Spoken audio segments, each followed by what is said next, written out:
India के एक शहर शिमला में एक ऐसा केबल कार इंसिडेंट होता है जिसमें केबल कार में फंसे हुए लोग अपनी जान लेने के बारे में सोचने लगते हैं। आखिर इस हादसे में इनके साथ ऐसा क्या हुआ था जिसकी वजह से ये लोग अपनी जान लेने के बारे में बार बार सोच रहे थे।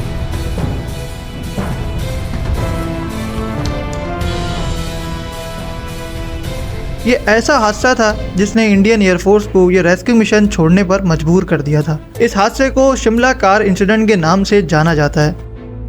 अक्टूबर 1992 को दिल्ली में रहने वाली एक फैमिली जिसमें एक हस्बैंड जिनका नाम पंकज था और उनकी वाइफ जिनका नाम मालिनी था और उनके साथ थे उनके एक भाई जिनका नाम था देवाशीष। ये सब लोग शिमला घूमने जा रहे थे। 6 अक्टूबर को ये लोग शिमला के टूर के लिए निकल जाते हैं और 7 दिनों तक ये लोग बहुत एंजॉय करते हैं, जगह जगह स्टे करते हैं और न्यू चीज़ें एक्सप्लोर करते हैं। और 13 अक्टूबर 1992 को इनका शिमला में लास्ट दिन होने वाला था। अब इन लोगों को शिमला से आगे टिम्बर ट्रायल के लिए निकलना था। वहाँ जाने के लिए उन्हें केबल कार में बैठकर 2.8 किलोमीटर लंबा डिस्टेंस तय करना था। इस केबल कार में टोटल 12 लोग बैठ चुके थे, जिनमें कुछ कपल थे और उनकी फैमिली शामिल थी। अब केबल कार चल चुकी थी और सब लोग पहाड़ों के नज़ारे कर रहे थे। तभी पंकज केबल कार के डोर गार्ड से पूछता है, भैया अगर इस केबल की रस्सी टूट जाए तो क्या होगा? गार्ड कहता है ज्यादा कुछ नहीं होगा, बस हम सब मर जाएंगे। इन लोगों को क्या मालूम था आगे इन लोगों के साथ एक ऐसा ही हादसा होने वाला है। 67 मिनट की राइड के बाद ये लोग ऑलमोस्ट ऊपर पहुंच ही गए थे, जहां से उन्हें उतरकर टिम्बर ट्रैली रिजॉर्ट के पास जाना था। जैसे ही गेटकीपर गेट खोलता है, एकदम केबल कार की रस्सी टूट जाती है और केबल टूटते ही केबल कार तेजी से पीछे की तरफ जाना शुरू हो जाती है। ये ट्रॉली लगभग 200 किलोमीटर की स्पीड से नीचे जा रही थी। ट्रॉली में सब लोग एकदम घबरा जाते हैं और जोर जोर से चीखने लगते हैं और गेटकीपर का कंट्रोल डिसबैलेंस हो जाता है, जिसकी वजह से वो नीचे गिर जाता है और नीचे गिरने की वजह से वो मारा जाता है। देवाशीष भी दरवाजे के पास ही खड़े थे और वो भी डिसबैलेंस होने की वजह से नीचे गिर जाते हैं। ट्रॉली अभी भी बहुत स्पीड से नीचे की तरफ आ रही थी और साथ ही उस ट्रॉली की केबल पहाड़ों पर रगड़ती हुई नीचे की तरफ आ रही थी। तभी अचानक वो केबल दरख्तों में फंस जाती है, जिसकी वजह से ट्रॉली पहाड़ों के बीच में ही फंस जाती है। अब इनकी ट्रॉली जमीन से 1500 फीट ऊपर थी।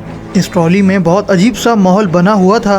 कुछ लोग बिल्कुल सुन्न हो चुके थे और कुछ लगातार रो रहे थे। मालिनी भी अपने भाई को याद कर कर रो रही थी क्योंकि वो नीचे गिर चुके थे।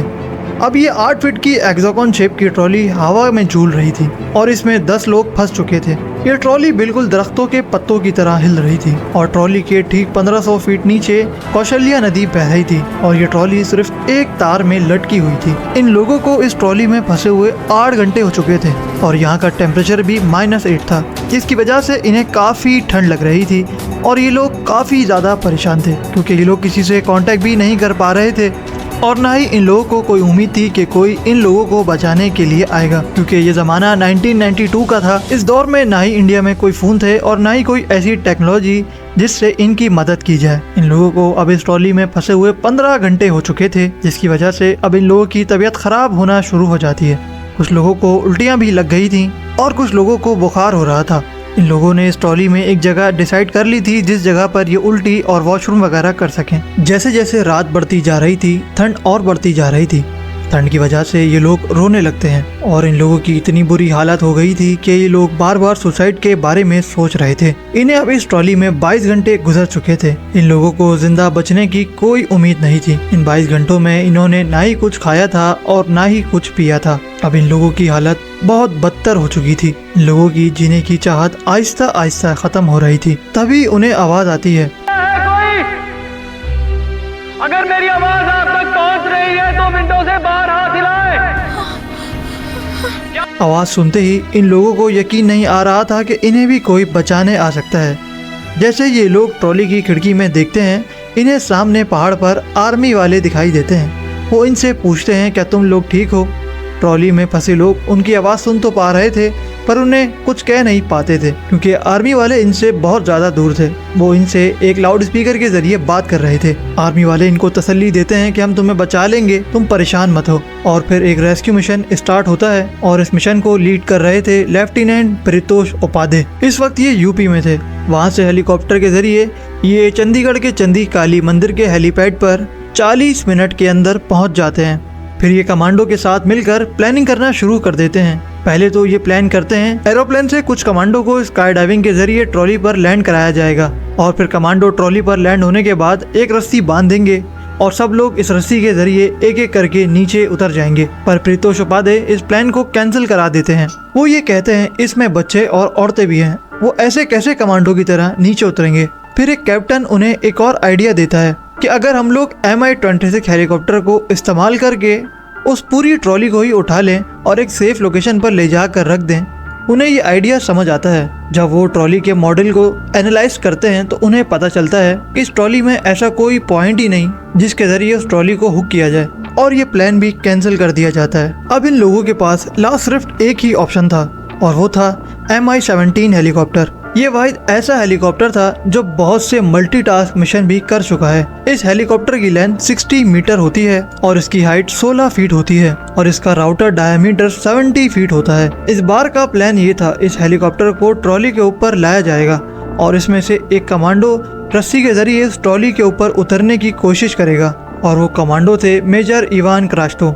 ये उस दौरान स्पेशल फोर्स का हिस्सा थे और ये जिस विंग का हिस्सा थे उस विंग के तमाम लोगों को इस तरह ट्रेन किया जाता था कि ज़रूरत पड़ने पर उनसे किसी भी किस्म का खतरनाक काम ले लिया जाए। अब इस प्लान को फाइनल कर दिया गया था।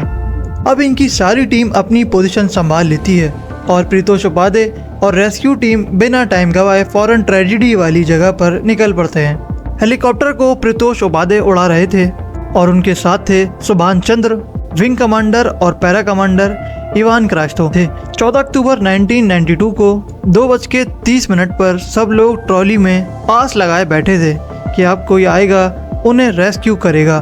तभी अचानक से इनकी ट्रॉली बहुत तेजी से हिलना शुरू हो जाती है।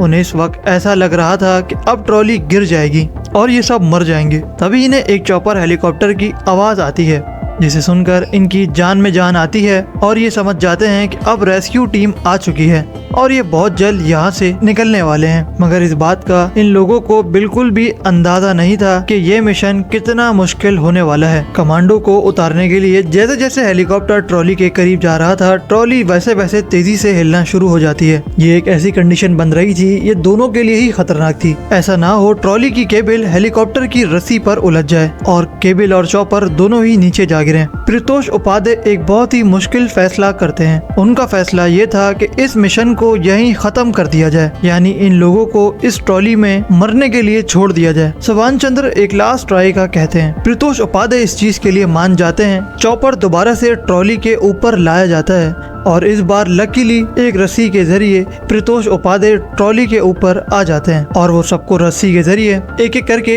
एक सेफ प्लेटफॉर्म पर लैंड करा देते हैं। उम्मीद है आपको हमारी वीडियो अच्छी लगी होगी। हमारे चैनल को लाइक और सब्सक्राइब कर दें ताकि हमारे चैनल की आने वाली सारी वीडियो बआसानी आप तक पहुंच सके। शुक्रिया।